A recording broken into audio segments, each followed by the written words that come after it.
बारामतीत सुनेत्रा पवारांना उमेदवारी देण्याचं निश्चित झाली आहे का असा सवाल विचारण्याची वेळ आली आहे। त्याचं कारण म्हणजे अजित पवारांच्या कार्यकर्त्यांनी सुनेत्रा पवारांचे भावी खासदार म्हणून स्टेटस ठेवलेला आहे।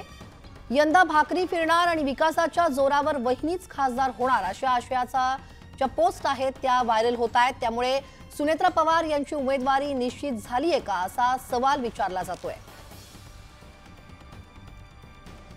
याविषयीचा अपडेट घेऊयात आमचे प्रतिनिधी वैभव सोनावणे यांच्याकडून।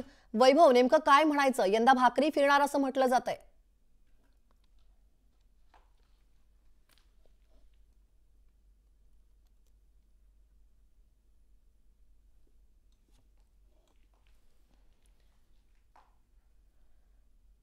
तेव्हा बारामतीमध्ये सुनेत्रा पवारांना उमेदवारी देण्याचं निश्चित झालंय का असा सवाल विचारण्याची वेळ आली आहे असं दिसतंय। त्याचं कारण म्हणजे अजित पवारांच्या कार्यकर्त्यांनी तशा प्रकारचे स्टेटस ठेवायला सुरुवात केलेली आहे। सुनेत्रा पवारांचे भावी खासदार म्हणून स्टेटस ठेवायला सुरुवात झाली आहे।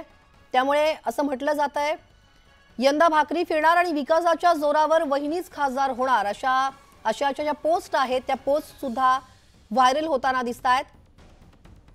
त्यामुळे सगळीकडे आता चर्चा आहे सुनेत्रा पवार यांची उमेदवारी निश्चित झाली आहे का असा सवाल देखील आता विचारला जातोय।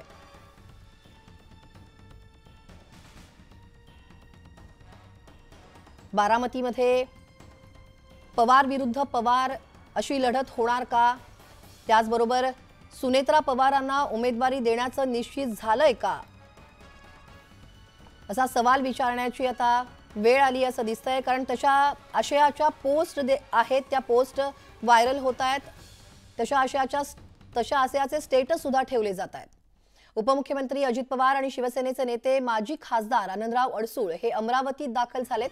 आमदार सुलभा खोडके यांचा मुलगा यश यांच्या लग्नाला या दोघांनी उपस्थिती लावली आहे।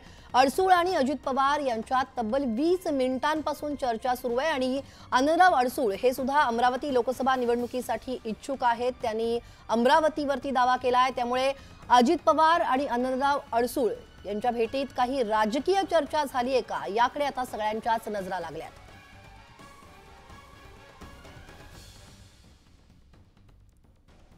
अजित पवार आणि शिवसेनेचे नेते आनंदराव अडसूळ हे अमरावतीत दाखल झालेले आहेत। या संदर्भातले अपडेट घेऊयात आमचे प्रतिनिधी संजय चेंडे यांच्याकडून। संजय, नेमकं काय सांगता येईल? यांच्यामध्ये नेमकी कोणत्या प्रकारची चर्चा झाली आहे? काय माहिती मिळतेय?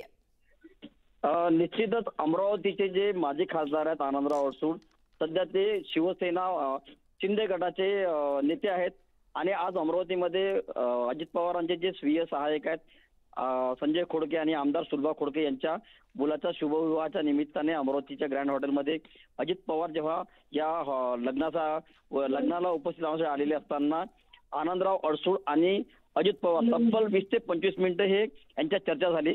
मात्र चर्चेचा तपशील आला नसता तरी आनंदराव अडसूळ हे सुद्धा अमरावतीच्या लोकसभेसाठी इच्छुक आहेत आणि त्यांनी नुकतंच असं वक्तव्य केलं की अमरावतीची लोकसभेची जागा जी आहे ती जागा शिवसेनेच्या कोट्यात आहे गेल्या 8 टर्म पासून आणि त्यामुळे ही जागा शिवसेनेला देण्यात यावं। तर एकीकडे खासदार नवनीत राणा जे आहेत त्या नवनीत राणा ह्या गेल्या निवडणुकीत राष्ट्रवादी काँग्रेस आणि काँग्रेसच्या पाठिंब्याने खासदार झालेल्या होत्या, परंतु यावेळेस मात्र त्या भाजपच्या अगदी निकटवर्ती असल्यामुळं भारतीय जनता पक्षाच्या वतीने त्यांना तिकीट दिलं जाणार आहे। त्या भारतीय जनता पक्षात प्रवेश करणार अशा चर्चा आहेत। या पार्श्वभूमीवर अडसूळ आणि अजित पवार यांच्यात नेमकी काय चर्चा झाली ही त्याचा तपशील आलेला नसला तरीही मात्र निश्चितच अजित पवार यांनी नवनीत राणांना पाठिंबा देऊ नये याबाबत मात्र निश्चितच चर्चा झाली असल्याची शक्यता वर्तवली जात आहे। धन्यवाद संजय दिलेल्या सविस्तर तपशिलासाठी। तेव्हा आनंदराव अडसूळ आणि अजित पवार यांच्यामध्ये नेमकी काय राजकीय चर्चा झाली आहे का याकडे आता सगळ्यांच्याच नजरा लागलेल्या आहे। त्याबाबतचा तपशील अद्याप कळू शकलेला नाही।